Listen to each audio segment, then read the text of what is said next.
Boa noite, Deus abençoe a todos, amém?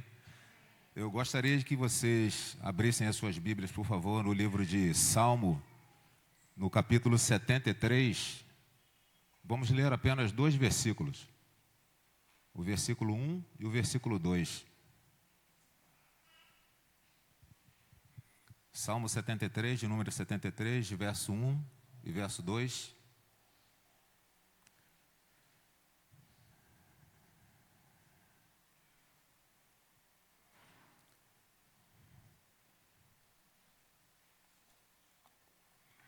Diz assim a palavra do Senhor: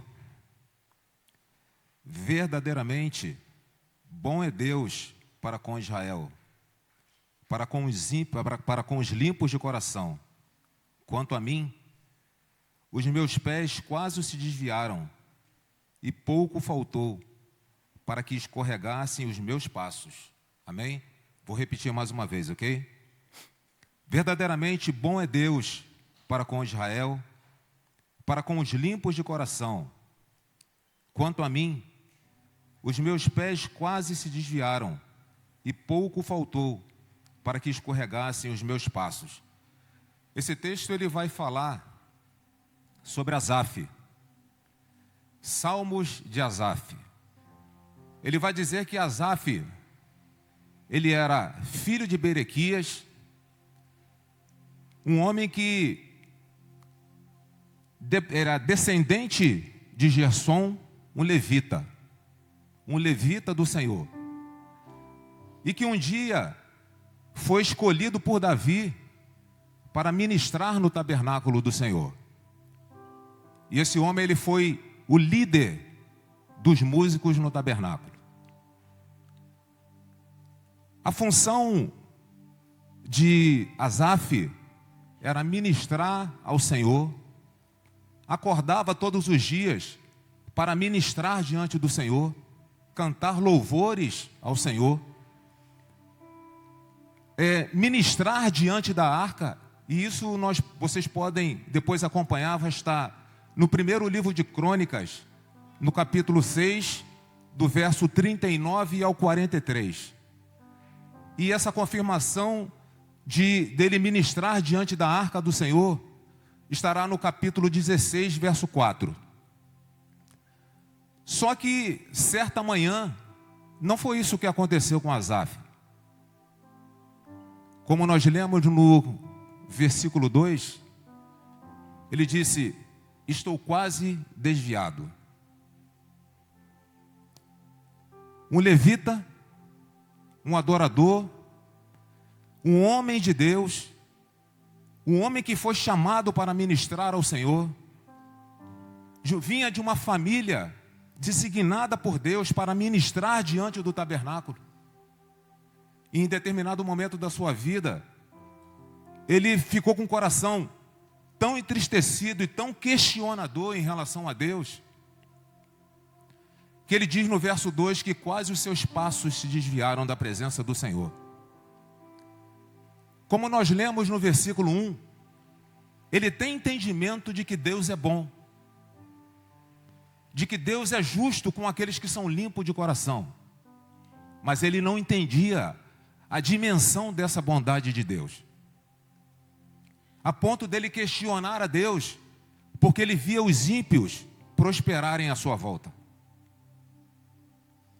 Ímpios faziam maldade e enriqueciam.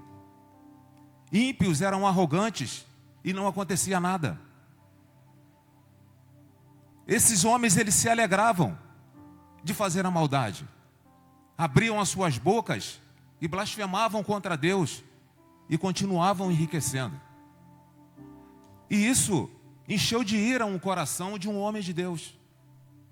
Porque a rotina de Asaf, por mais que fosse de um adorador, era de um homem que tinha seus problemas como todos nós, que enfrentava dificuldades como todos nós, e que para ele não aceitava que o ímpio prosperasse e ele passasse por dificuldade.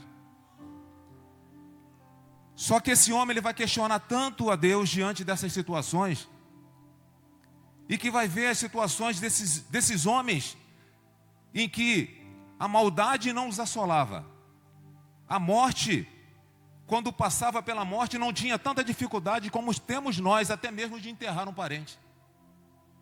Muitas das vezes, muitos sabatendo de porta em porta para poder enterrar um ente querido.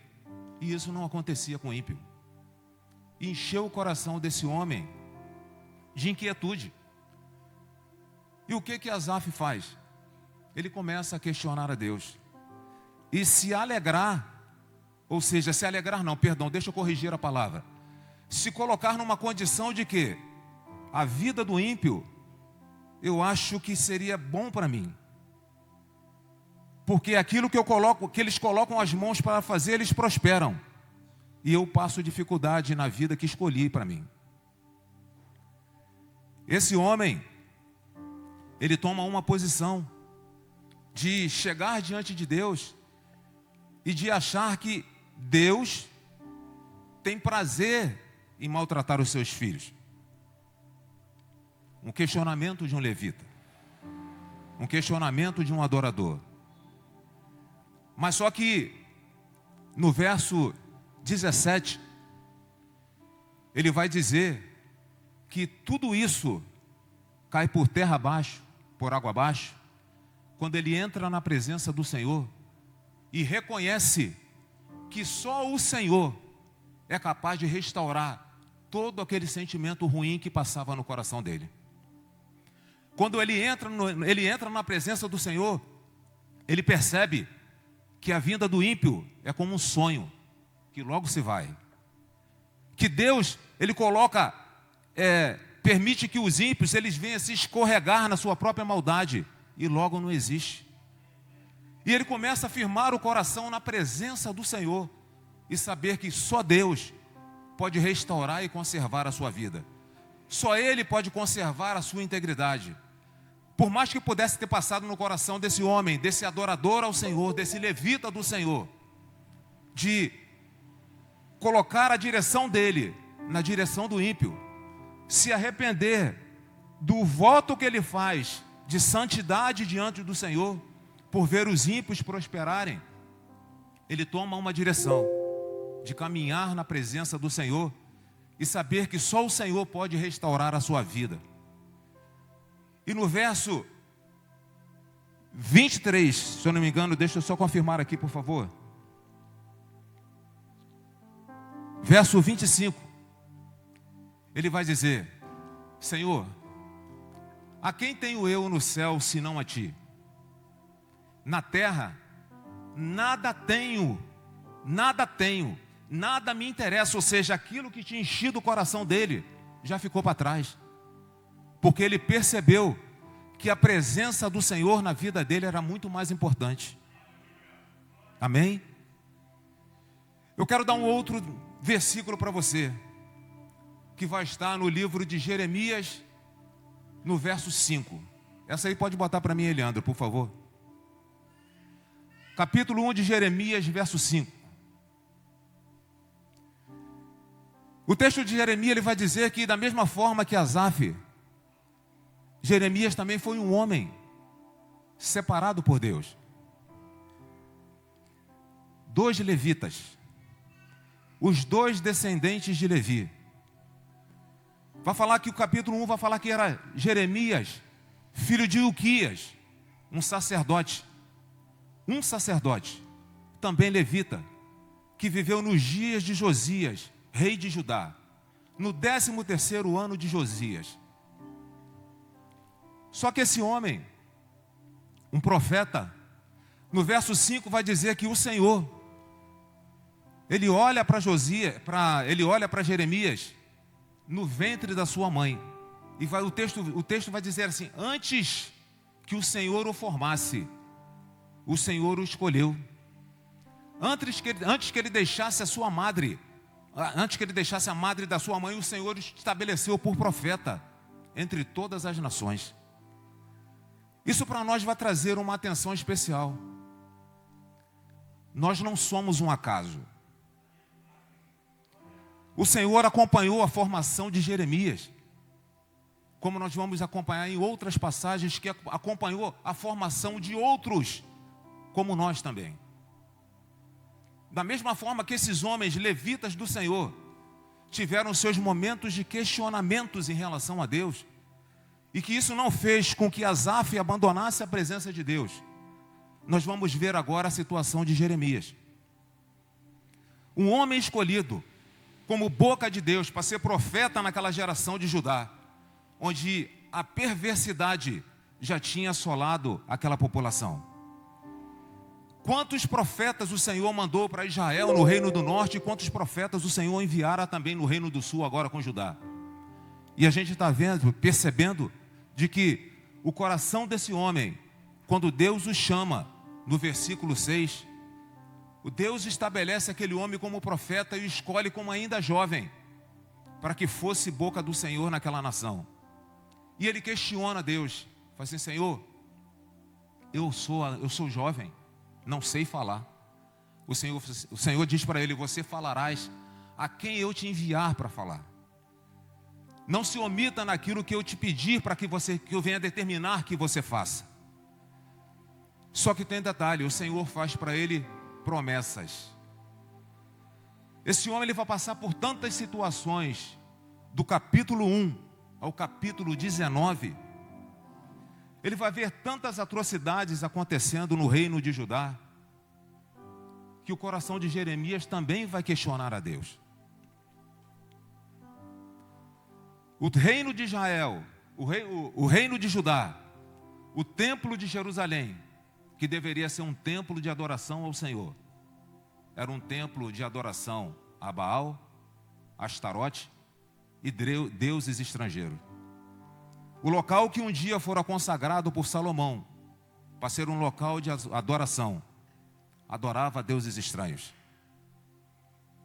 Aquele que deveria ensinar a verdade se perverteu. A maldade imperava.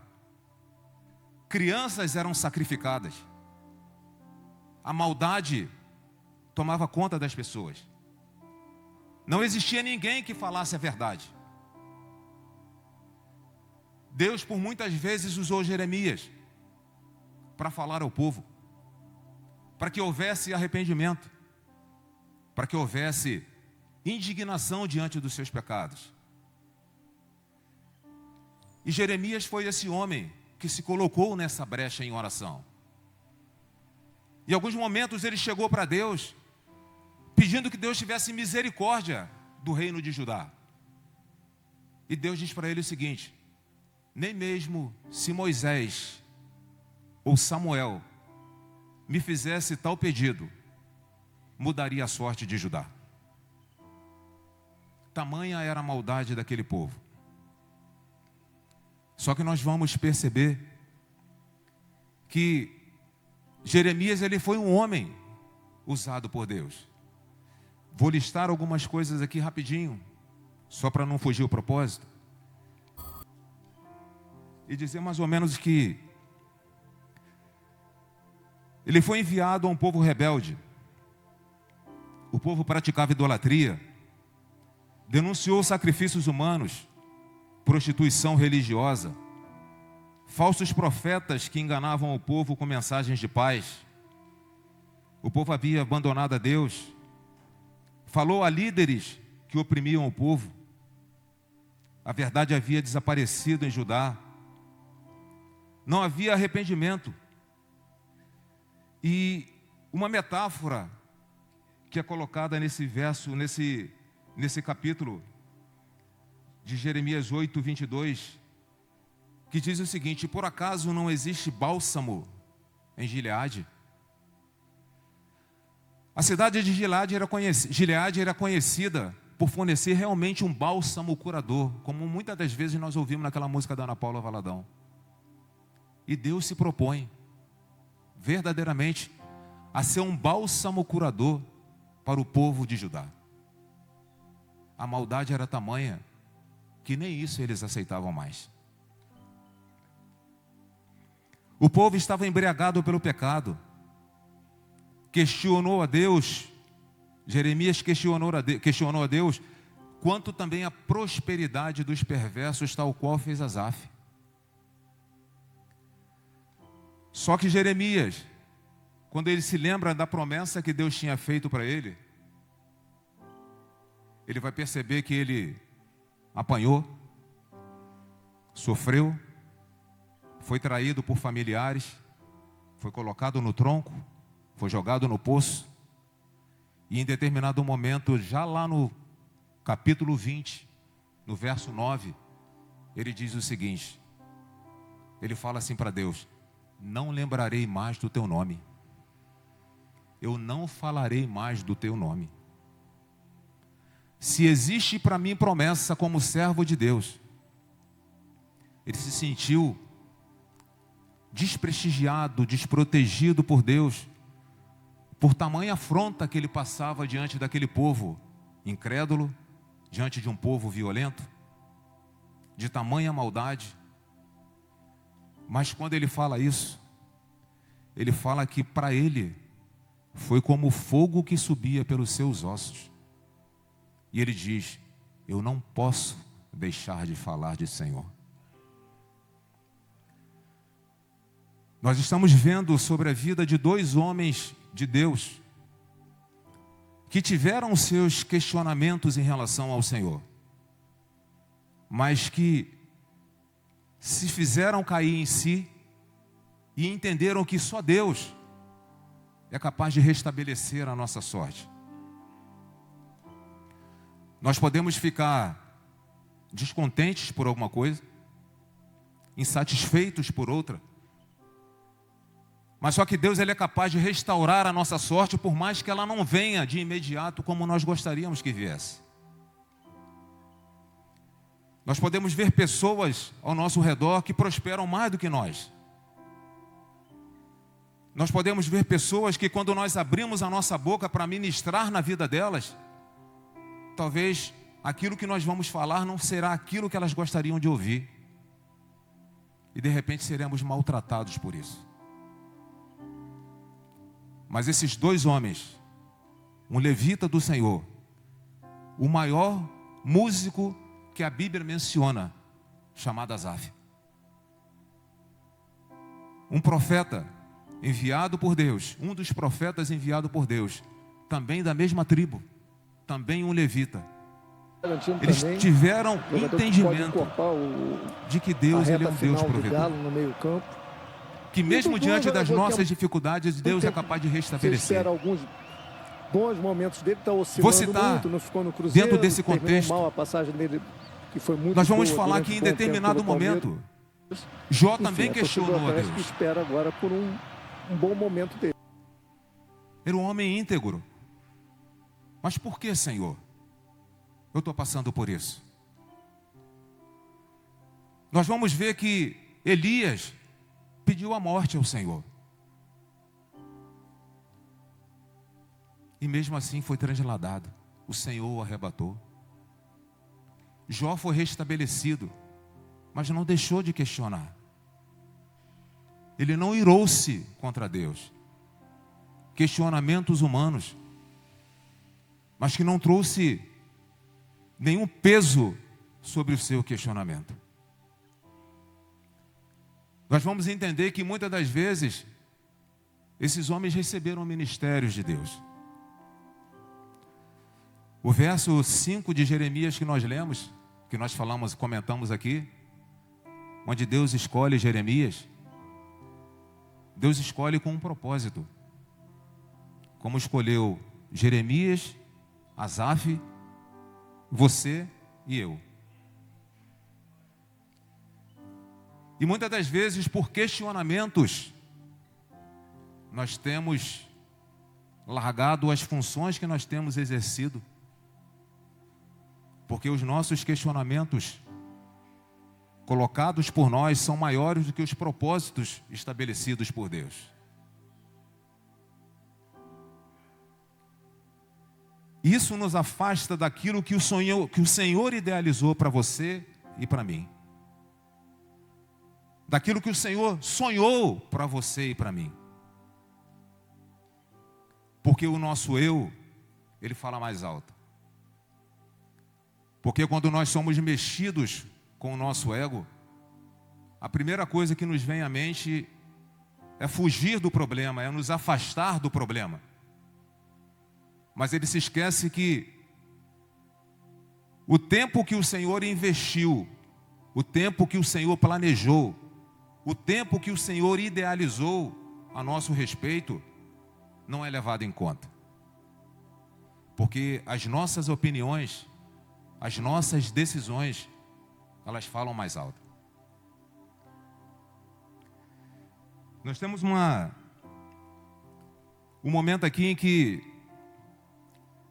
no ministério de Jeremias, onde ele apanha, onde ele é colocado no tronco, jogado no poço, desacreditado, traído pela própria família, pensou morar num deserto, fugindo de todas as responsabilidades dos problemas, que é assim que nós gostaríamos de fazer, nos isolar dos problemas.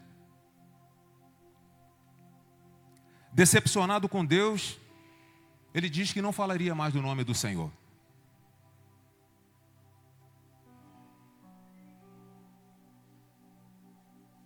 E muitas das vezes nós temos falado assim: não prego mais, não canto mais, não subo mais, não quero pertencer mais a esse ministério, porque ali não é o meu lugar. Não quero me envolver com tal pessoa.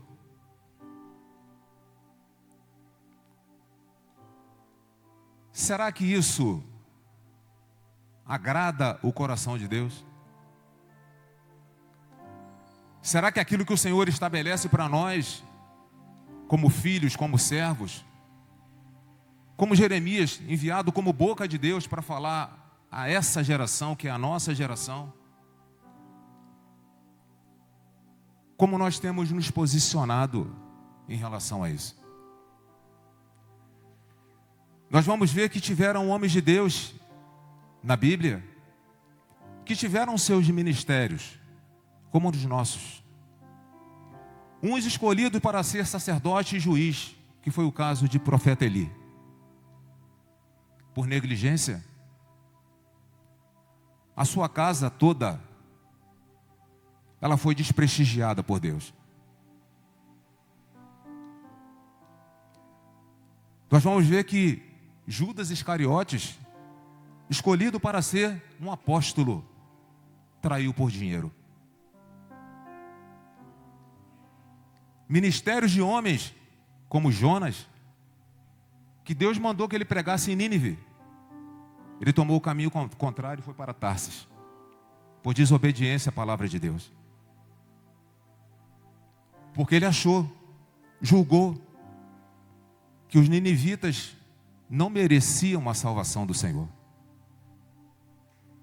De repente nós estamos procedendo assim também no nosso ministério. Não temos colocado o Senhor como prioridade, mas temos nos colocado como prioridade, achando que a nossa vontade é soberana e não a vontade soberana de Deus.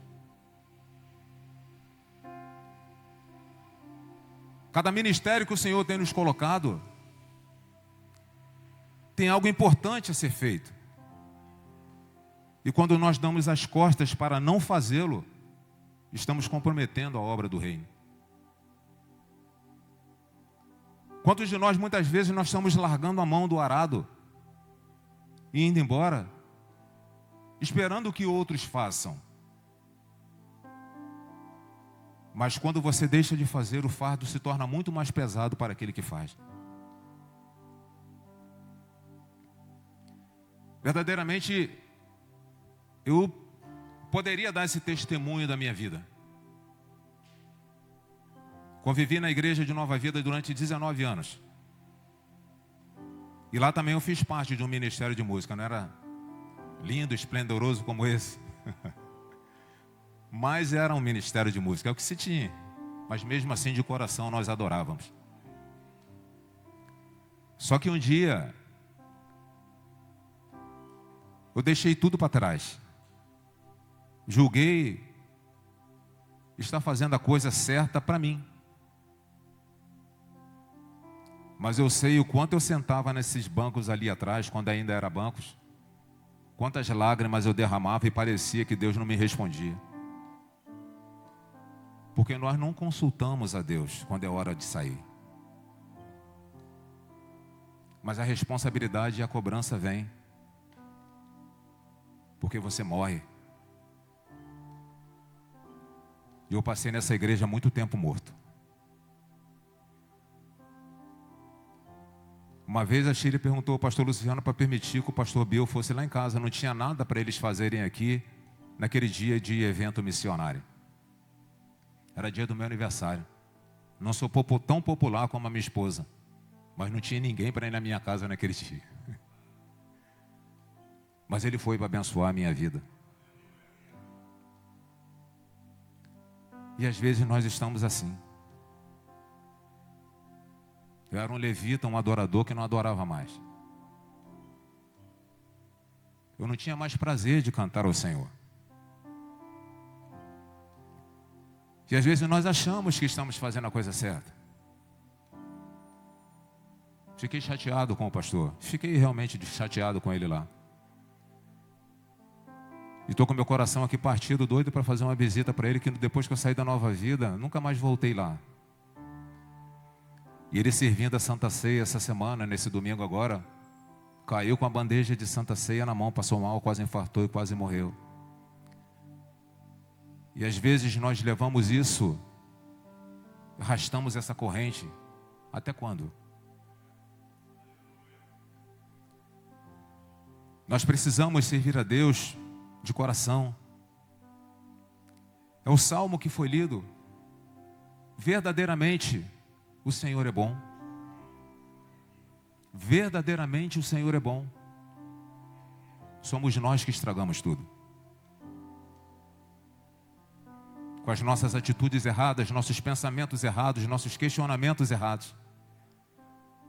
E a falta de liberação de perdão, seja para quem quer que seja. Eu separei algo aqui para eu dizer. Mencionei sobre Eli, mencionei Judas Iscariote, falei sobre Jonas. Posso falar aqui também sobre Demas, não é Dimas, Demas. Acompanhavam o ministério de Paulo, mas abriu mão para viver as coisas do mundo. E nós vemos isso todos os dias. Moisés foi um homem usado por Deus para libertar o povo do Egito. Conduziu aquele povo diante daquela rebeldia por 40 anos no deserto. Mas no momento de fúria, de ira, ele perdeu a oportunidade de entrar na terra prometida e foi substituído por Josué. Talvez disso nós precisamos dar conta na nossa vida. Nós precisamos mais de Deus do que Deus de nós. Quando nós deixamos de fazer, outros farão. Mas aquele projeto que foi idealizado para você, para mim, se nós deixarmos de fazer, nós perderemos aquilo que o Senhor idealizou para você e para mim. Separei 3 versículos aqui. Um em Tiago 4,17, que diz que aquele, pois, que sabe fazer aquilo que é bem e não faz, comete pecado. Estou abrindo mão das funções que eu deveria exercer, ministrar para alguém que eu deveria ministrar, instruir alguém que eu deveria instruir, alimentar a vida de alguém com a palavra de Deus que eu deveria fazer. E quando eu deixo de fazer, eu estou em pecado. E Mateus 12,30 vai dizer que quem não é por mim, Jesus dizendo, é contra mim. Quando nós abrimos mão de acompanhar junto, de estar junto, de caminhar com Cristo, de fazer a vontade de Deus, nos tornamos contra Ele, adversário dele. E aquele que não ajunta o complemento do versículo, espalha. É o vento que leva. E muitas das vezes esse é procurado e não mais se encontra. Em Mateus 25, 14 e 30, de 14 a 30, vai falar sobre a parábola dos talentos. Parábola tão conhecida, mas que diz que o servo que entregou o talento, que não produziu, que não prosperou, não fez com que aquele talento, gerasse lucro, chegasse a outras pessoas, ganhasse vidas, ganhasse almas, foi considerado como um servo mau e negligente. Essa é a visão do reino para aqueles que andam na contramão daquilo que Deus tem estabelecido para nós. Eu, caminhando aqui para o final, eu gostaria de ler. Separei aqui Isaías 49, 1. Não vou ler, não precisa colocar não, Leandro. Isaías 49, 1. Gálatas 1:15. Jeremias 1:5. Os 3 versículos, eles vão falar sobre as mesmas coisas. Vai tratar sobre a frase: no ventre da minha mãe, o Senhor me chama pelo nome. O que ele está dizendo com isso? Ele expressa a convicção de que Deus ele tem um conhecimento íntimo e um plano pessoal para cada um. Mais uma vez eu repito, nós não somos acaso. Nós fomos chamados, escolhidos, separados para fazer parte de algo. Um povo exclusivo, de propriedade exclusiva de Deus. Nós estamos abrindo mão disso quando abrimos mão do ministério que o Senhor colocou para nós. Quando entregamos aquilo que o Senhor colocou para nós fazermos.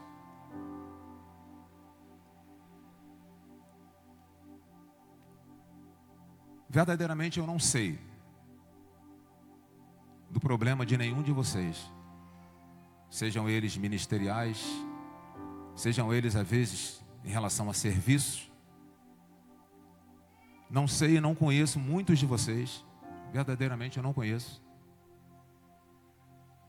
Mas uma coisa de coração, como irmão em Cristo, como um servo de Deus como vocês são. Dizer que a nossa vida ela precisa ser pautada na direção que o Senhor nos dá. Tudo aquilo que o Senhor tem colocado para nós nos trará vida e vida em abundância.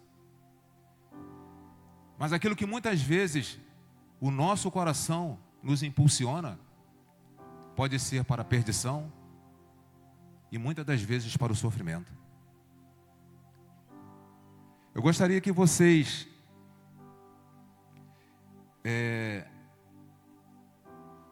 me acompanhassem aqui, por favor. Eu gostaria aqui de fazer um apelo, já se encaminhando aqui para o final. Não abra mão do ministério que o Senhor te deu.